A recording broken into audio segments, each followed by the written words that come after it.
આગળ નજર કરીએ સમાચાર પર તો રાજ્યમાં આગામી 7 દિવસ હળવા વરસાદની આગાહી કરવામાં આવી છે। સૌરાષ્ટ્ર અને દક્ષિણના કેટલાક કાંઠાળા વિસ્તારમાં વરસાદનું અનુમાન।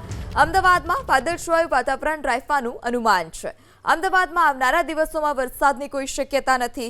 11 જૂનથી રાજ્યમાં વેસ્ટર્ન ડિસ્ટર્બન્સની અસર વર્તાશે। 11 જૂનથી રાજ્યભરમાં હળવાથી મધ્યમ વરસાદનું અનુમાન વ્યક્ત કરવામાં આવ્યું છે।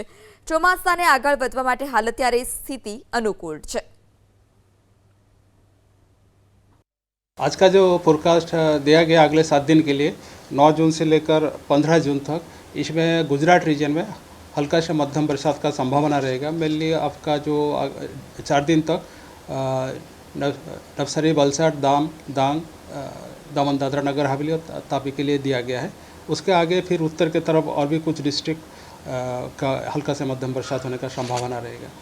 और जो सौराष्ट्र कच्छ के लिए डे 5 मतलब 13 जून से हल्का से मध्यम बरसात का संभावना रहेगा इक्का दुक्का स्थानों में। वो भी जो डिस्ट्रिक्ट रहेगा मेनली वो जो दक्षिण गुजरात की ये सौराष्ट्र कच्छ की जो जिला है इसमें बारिश होने का संभावना रहेगा। तो वरसादने लई हवामान निष्णांत अंबालाल पटेलनी आगाही। एक बाद एक वेस्टर्न डिस्टर्बन्स આવી રહ્યા છે। વેસ્ટર્ન ડિસ્ટર્બન્સ ચોમાસાને વરસાદ માટે વિપરીત અસર કરતા છે।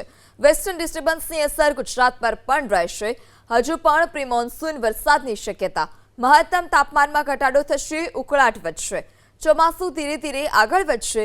મુંબઈ, મહારાષ્ટ્રના ભાગોમાં 10 જૂન આસપાસ ચોમાસું પ્રવેશી શકે છે। 18 જૂનથી 28 જૂન રાજ્યના કેટલાક ભાગોમાં વરસાદ પણ પડશે। એક પછી એક વેસ્ટર્ન ડિસ્ટર્બન્સ આવી રહ્યા છે એટલે દેશના ઉત્તર ભારતમાં, ઉત્તર પૂર્વીય ભારતો અને લગભગ પંજાબ, હરિયાણા, રાજસ્થાન સુધીના ભાગોમાં વેસ્ટર્ન ડિસ્ટર્બન્સની અસર થવાની શક્યતા રહે છે, જેના કારણે કરા પડી શકે અને હિમવર્ષા પણ થઈ શકે। ટોચના ભાગમાં બરફવર્ષા થઈ શકે। હાલના ભાગમાં જે ટોચના ભાગમાં બરફવર્ષા થઈ રહી છે તે ચોમાસા માટે સાનુકૂળ નથી।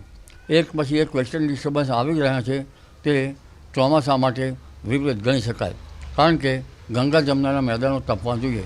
આમ છતાં ગંગા જમનાના મેદાનો ક્યારેક ગરમી તો ક્યારેક વરસાદ, કરા પડવા વગેરે બની રહ્યું છે। હજુ પણ પ્રી મોન્સૂન એક્ટિવિટીનો વરસાદ થવાની શક્યતા રહેશે। હજુ દક્ષિણ ગુજરાતના ભાગોમાં હવાડાંગ, વલસાડ, ચીખલી ના કેટલાક ભાગોમાં પ્રી મોન્સૂન એક્ટિવિટીનો વરસાદ થવાની શક્યતા રહેશે। મોન્સૂન ધીરે ધીરે આગળ વધશે અને મુંબઈ, મહારાષ્ટ્રના ભાગોમાં 10 જૂન કે 12 જૂન સુધી આવવાની શક્યતા રહેશે, પરંતુ તે પૂર્વે કર્ણાટક અને ગોવામાં ભારે વરસાદ થવાની શક્યતા રહેશે।